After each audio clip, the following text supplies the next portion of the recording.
Hello everybody, welcome back. Doing another deck tech today. This time in Pioneer. Yes.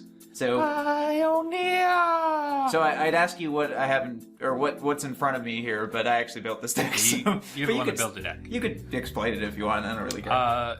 Your cat, you're a kitty cat, and you meow, meow, meow, and you meow, meow, meow. That's the deck. Alright, see you next time. So this is sort of like a Soul Sisters-y type deck, but without the Soul Sisters.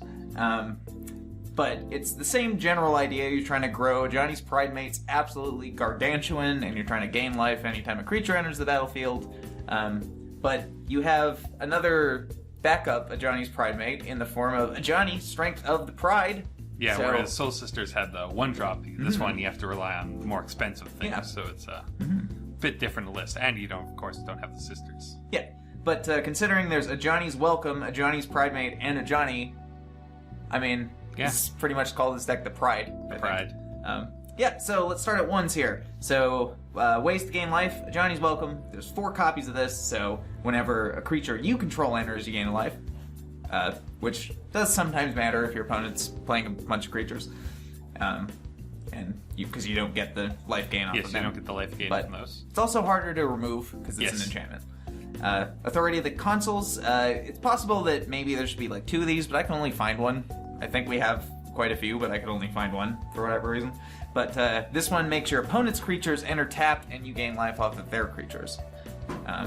Yeah, so then other 1-drops up here. We have Brave the Elements. It's a great way to get your like 28/28s. Yeah, when the Ajani Pridemate's just being stonewalled by chump blockers, you can go, well, I just have protection from whatever color all your chump blockers are. Bye. Yeah, and it's really hard to play around that, especially if you're playing like pretty weak monocolored against multicolored, but with Pioneer's mana base, that's like more than 2 colors is rare. Plus, I mean, you're gonna have like quite a few Ajani's Pridemates, so as long as you can like assert that one gets through, it's probably still an attack for like 40. So it doesn't really matter.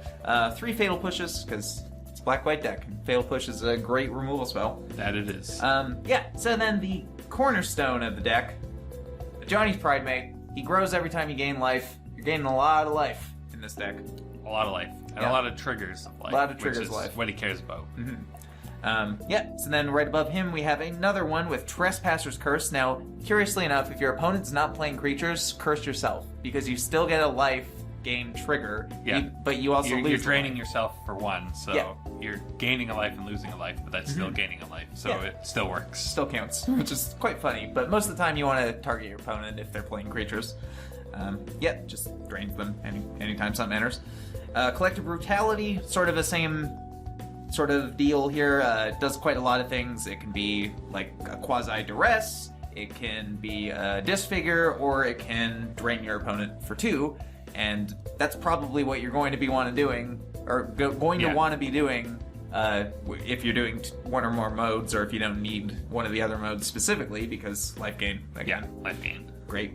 So then no 3s, but we do have 4 in Ajani's Strength of the Pride. Now this card is absolutely nutty in this deck because it's like copies of Ajani's Pridemate 5 through 8.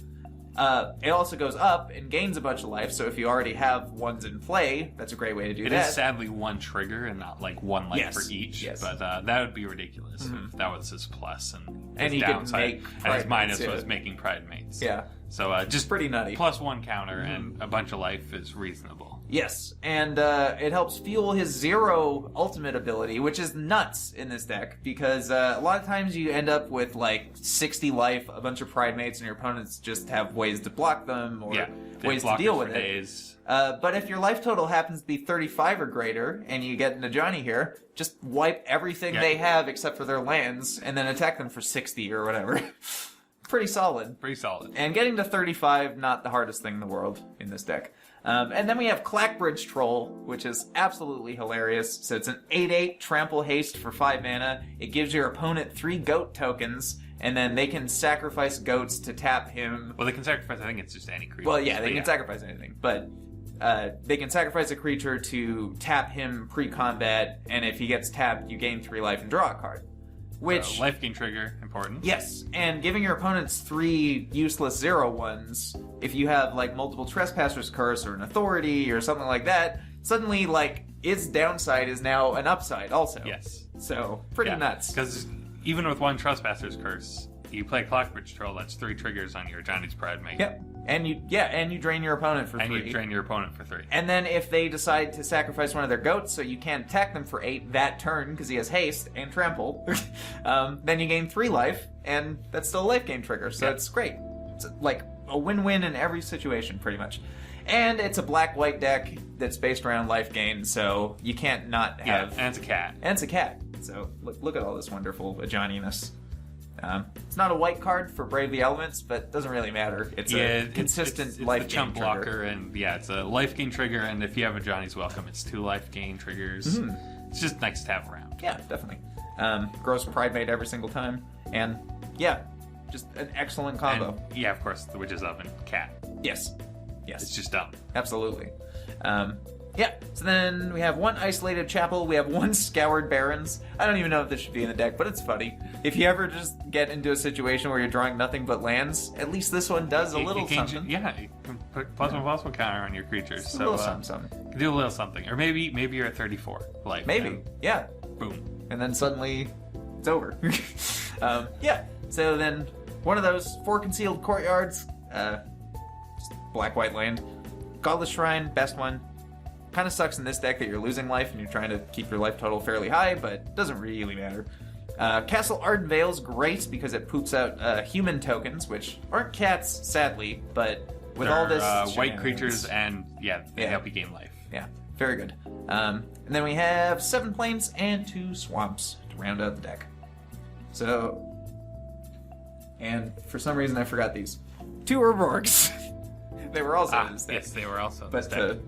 We didn't lay them out when we did the deck tech. But Urborg just is good. Yeah, it turns all these into swamps. And... Yeah.